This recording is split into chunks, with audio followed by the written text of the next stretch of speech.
Students, welcome to our own YouTube channel. हम analytical number theory start कर चुके थे। फर्स्ट पार्ट हमने कर लिया था, आज सेकंड वीडियो है उसकी। तो हमने लास्ट टाइम क्या पढ़ा था, अर्थमेटिक फंक्शन क्या होता है, उसके बाद मल्टीप्लिकेटिव फंक्शन क्या होता है, मूवीज़ फंक्शन क्या होता है, मूवीज़ फंक्शन को मल्टीप्लिकेटिव फंक्शन कैसे प्रूव करते हैं, वो सब हम कर चुके।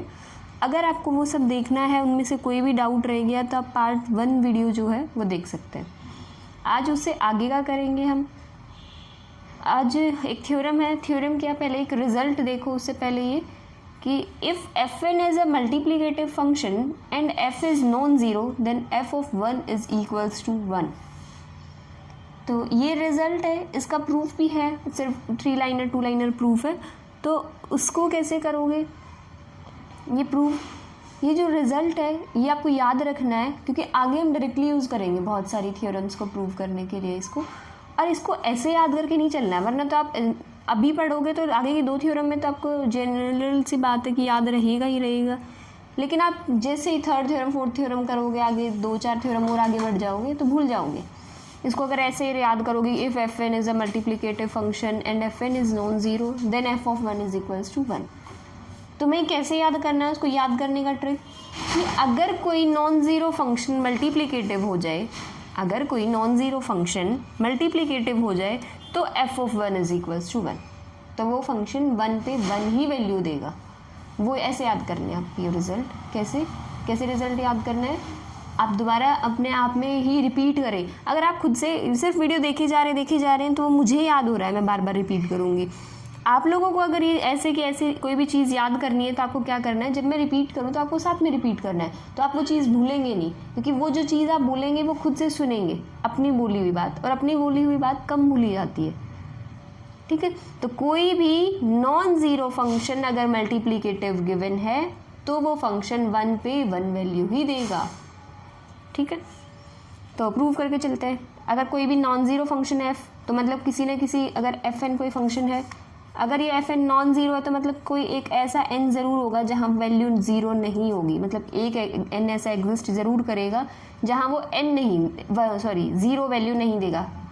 ठीक है, क्योंकि अगर हर एन पे उसने ज़ीरो दे दिया तो वो ज़ीरो फंक्शन कहलाएगा, लेकिन एक एन पक्का ऐसा मिलेगा जहाँ वो ज़ीरो वैल्यू नहीं देगा। ठीक है, तो उस एन पे हम निकालते हैं एफ ऑफ एन। मान लो वो 3 हो, 4 हो, 5 हो, 7 हो, तो एफ ऑफ 7 हो। मान लो 7 को क्या लिख सकते हैं, 7 इंटू 1, वो 7 ही तो होगा। अब एफ क्या दे रखा है, मल्टीप्लिकेटिव फंक्शन है, तो एफ ऑफ हमें पता है m into N is equals to F of m into F of n। ठीक है, मल्टीप्लिकेटिव पे अलग अलग हो गए। अब n और 1 का क्या है, GCD 1।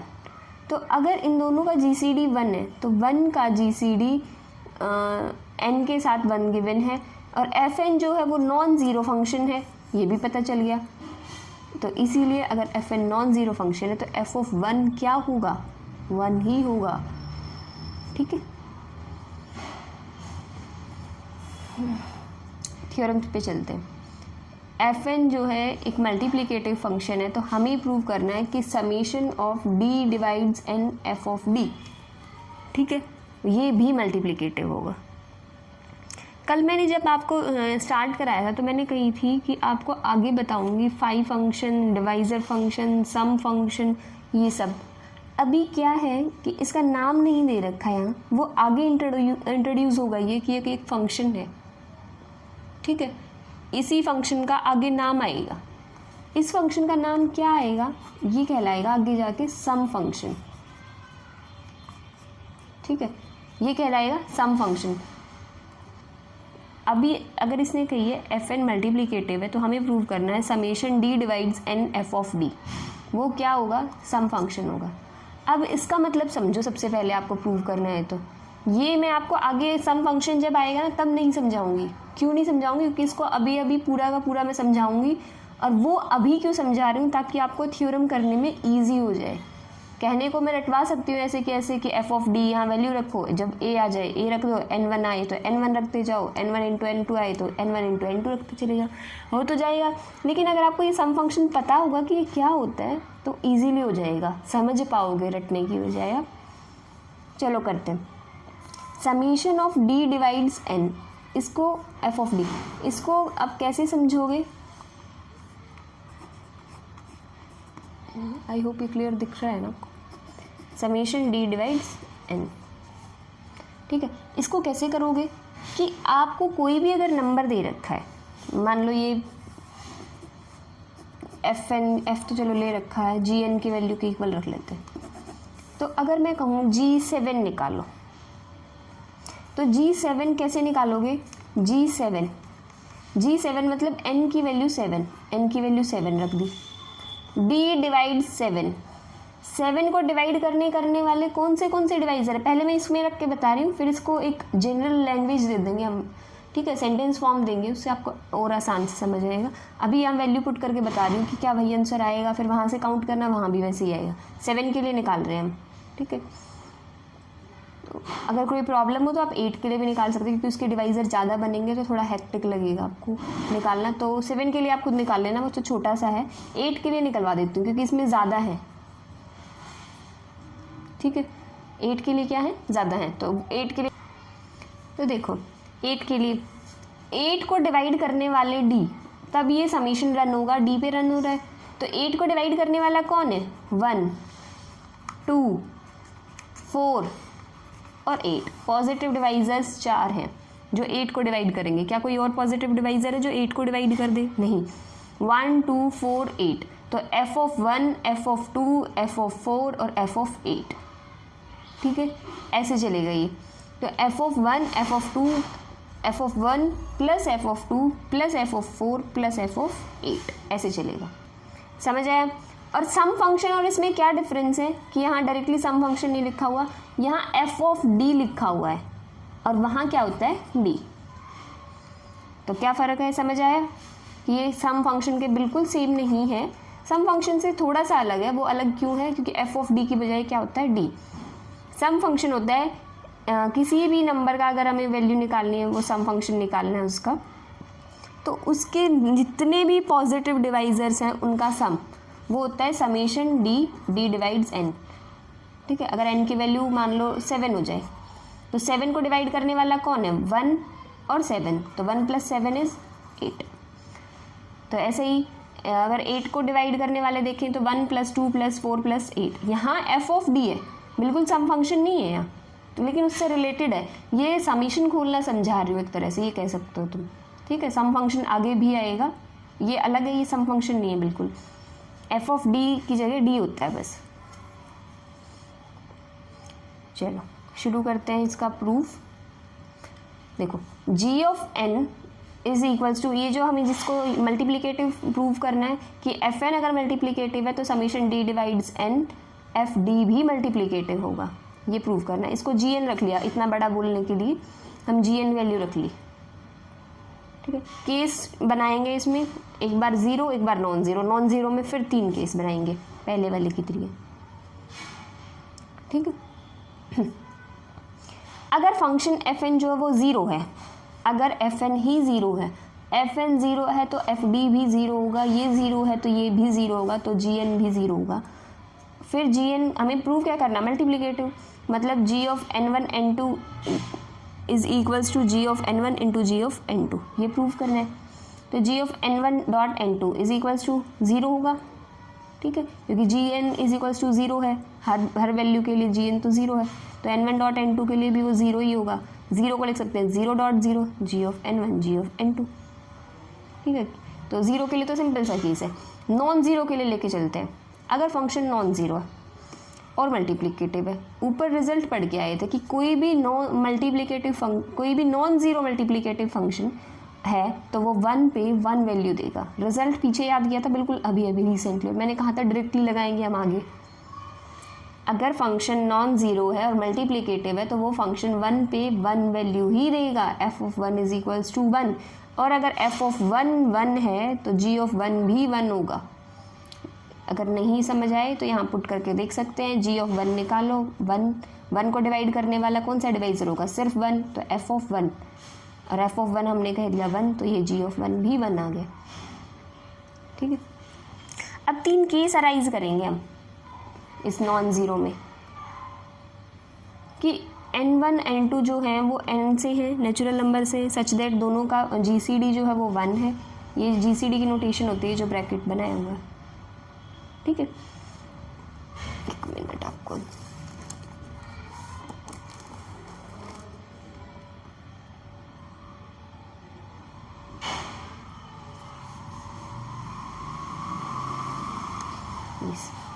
दो लिए हैं N1 और N2 और दोनों का GCD क्या है 1।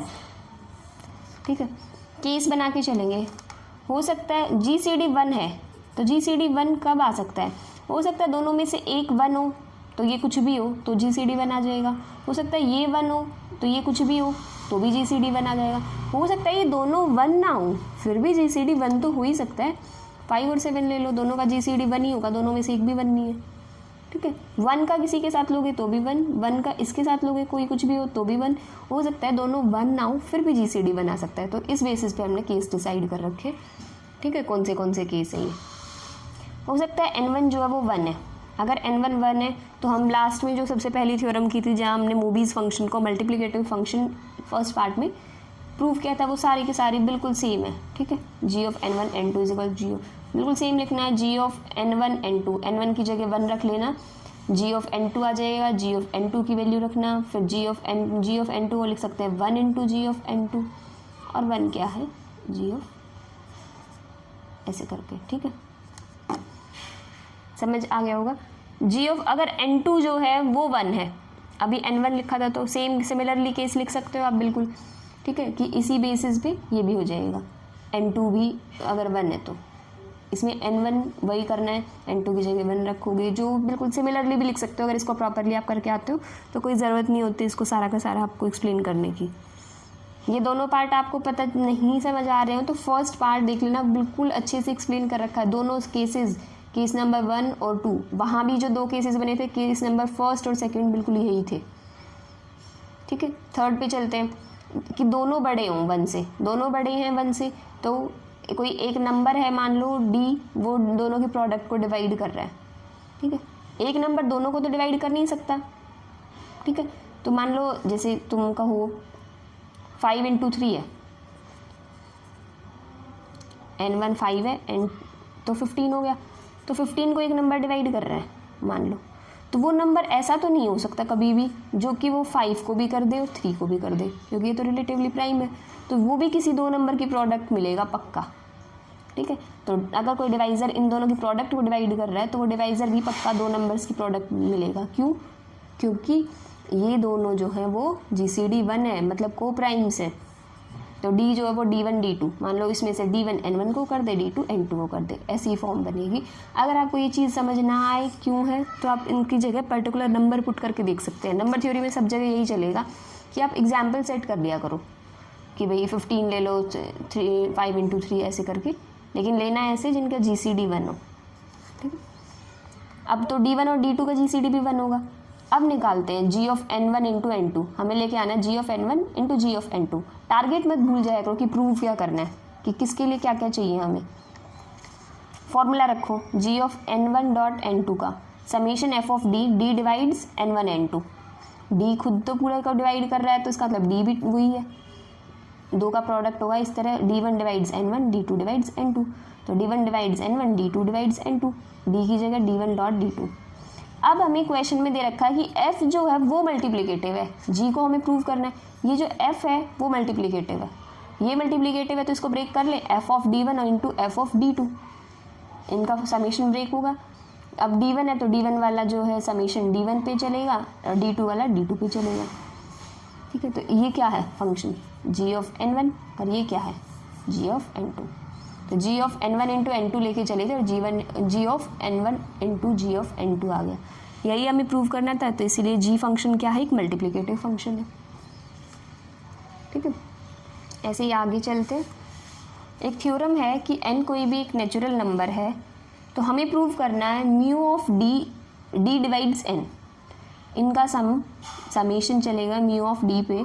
अब आपको म्यू D तो पता ही होगा क्या होता था, भूल गए हैं तो फर्स्ट पार्ट देख सकते हैं। मूवीज़ फंक्शन पढ़ाया था म्यू ऑफ n, सिर्फ नोटेशन का फ़र्क है, वहाँ n था यहाँ D है। ठीक है, तो ये मूवीज़ फंक्शन सम फंक्शन पे लगा रखा है D डिवाइड्स n पे, और सम फंक्शन बताया था क्या है कि अगर समेशन D डिवाइड्स n है तो म्यू ऑफ D की जगह अगर आप D रख दो तो वो फंक्शन सम फंक्शन कहलाता है। तो हमें प्रूव करना है कि जब n की वैल्यू 1 होगी तो ये फंक्शन 1 वैल्यू देगा, और n की वैल्यू अगर 1 से बड़ी है तो ये पूरा फंक्शन 0 वैल्यू देगा। तो 2 केस बनेंगे, एक बार n इक्वल्स टू 1 के लिए डिसाइड करेंगे और एक बार n जो है वो ग्रेटर देन 1 के लिए। अब पूरा फंक्शन जो हमें प्रूव करना है कि 1 और 0 के इक्वल आएगा, उस पूरे फंक्शन को बार बार लिखने में थोड़ा बड़ा पड़ेगा, इसीलिए सिर्फ इसलिए उसको gn के नाम से बुला रखा है। ठीक है, जैसे लास्ट टाइम किया था। आप इसे लिखना चाहो लिख सकते हो, लेकिन ये बार बार आप इतना बड़ा बड़ा कैसे लिखोगे। ठीक है, अब gn हमें पता है म्यू डी, म्यू जो है वो क्या है, एक मल्टीप्लिकेटिव फंक्शन है। कल जो है एक ही थ्योरम की थी मल्टीप्लिकेटिव की, वो यही थी कि मोबीज फंक्शन को मल्टीप्लिकेटिव प्रूव किया था। ये मल्टीप्लिकेटिव है और इसी टाइप का हम फंक्शन करके आए हैं, जब बस यहाँ f था उस फंक्शन थ्योरम में पीछे वाले में, और कहा था कि अगर fn जो है वो मल्टीप्लिकेटिव है तो ये पूरा फंक्शन भी मल्टीप्लिकेटिव होगा। ये प्रूव किया अभी हमने। ठीक है, कि ये मल्टीप्लिकेटिव हो तो ये gn भी होगा, ऊपर करके आए हैं। तो इसी से हमें पता है मूवीज़ फंक्शन जो है वो मल्टीप्लिकेटिव है। तो ऊपर वाली थ्योरम से ये आपको प्रूव करने की ज़रूरत नहीं है, पूरी थ्योरम्स, ऊपर वाली थ्योरम से ये फंक्शन भी कैसा होगा, मल्टीप्लिकेटिव। ठीक है, रीज़न समझ के चलना। अब केस करेंगे, बस हमें ये तो पता चल गया कि gn मल्टीप्लिकेटिव है। ठीक है, कि ये फंक्शन पूरा का पूरा मल्टीप्लिकेटिव है। तो फर्स्ट है n इक्वल्स टू 1 के लिए, अगर n की वैल्यू 1 है तो gn की वैल्यू भी 1 होगी। क्या g1 निकालो, n की वैल्यू 1 है तो g1, 1 को डिवाइड करने वाला 1, म्यू ऑफ 1, और म्यू ऑफ 1 क्या होता है मोबीज फंक्शन में 1। ये मैंने कल पूरा अच्छे से एक्सप्लेन कर दिया ये क्यों है। ठीक है, मोबीज फंक्शन है। अगर n की वैल्यू 1 से बड़ी है तो क्या करोगे, अगर n की वैल्यू 1 से बड़ी है तो वो पक्का प्राइम फैक्टराइजेशन की फॉर्म में लिखी जा सकती है, प्राइम्स के फैक्टर्स किए जा सकते हैं। तब g ऑफ n की वैल्यू निकालेंगे, हमारी g1 ऑफ n की वैल्यू जब n से बड़ी हो तो क्या लेके आना है, 0 लेके आना है। n इक्वल्स टू 1 के लिए तो हमने प्रूव करना था हमें कि ये वैल्यू 1 ही आ जाएगी, और अगर n की वैल्यू बड़ी है तो g ऑफ n पक्का 0 आएगा। ये प्रूव करना, g ऑफ n निकालते हैं। n की जगह ये लिखा नहीं हुआ है, एज इट इज़ लिखना है, g of p1 alpha, p2 alpha 2, p3 alpha 3, ऐसे ऐसे। ये समझ गए ना तुम क्यों लिखा हो। जैसे मान लो मैं कहूँ 12 है, 2 इंटू 2 इंटू 3, तो 2 की पावर 2 और 3 की पावर 1, तो इसको हम लिख सकते हैं p1 अल्फ़ा 1, p2 अल्फ़ा 2। ठीक है, अब g फंक्शन तो मल्टीप्लिकेटिव है। ठीक है, अब मल्टीप्लिकेटिव फंक्शन है तो ये प्रोडक्ट पे अलग अलग हो जाएगा। ठीक है, g of p1 alpha 1, g of p2 alpha 2। तो बस हमें ये शो करना है कि वो हर प्राइम के लिए वैल्यू क्या देगा, 0। तो g ऑफ p अल्फ़ा अगर 0 शो हो जाए तो काम हो जाएगा। अब g ऑफ p अल्फ़ा निकालते हैं। g ऑफ p अल्फ़ा, ऊपर से अगर क्वेश्चन में हमें g ऑफ p अल्फ़ा निकालना हो, gn की बजाय p alpha d divides p alpha, mu d।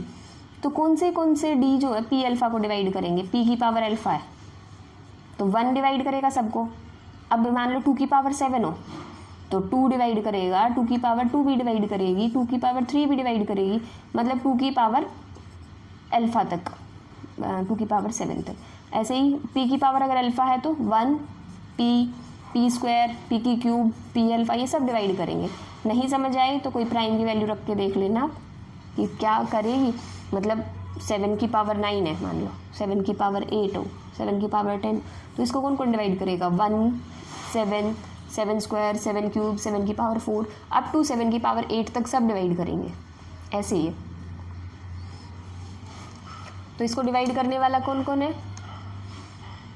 p alpha को डिवाइड करने वाला g ऑफ p अल्फ़ा निकाला, n की जगह वैल्यू पुट की p अल्फ़ा को डिवाइड करने वाला d कौन से 1 म्यू ऑफ p स्क्वायर और up to p alpha.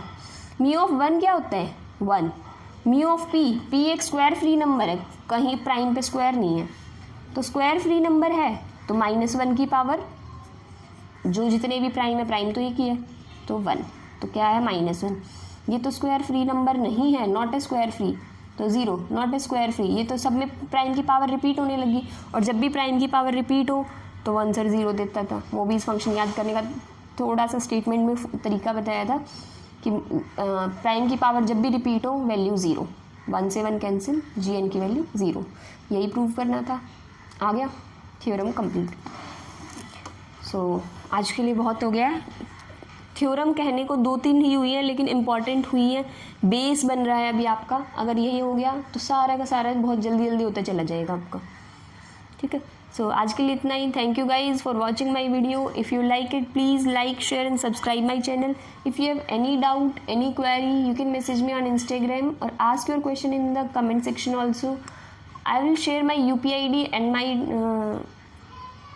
Instagram ID in the description box. Thank you guys.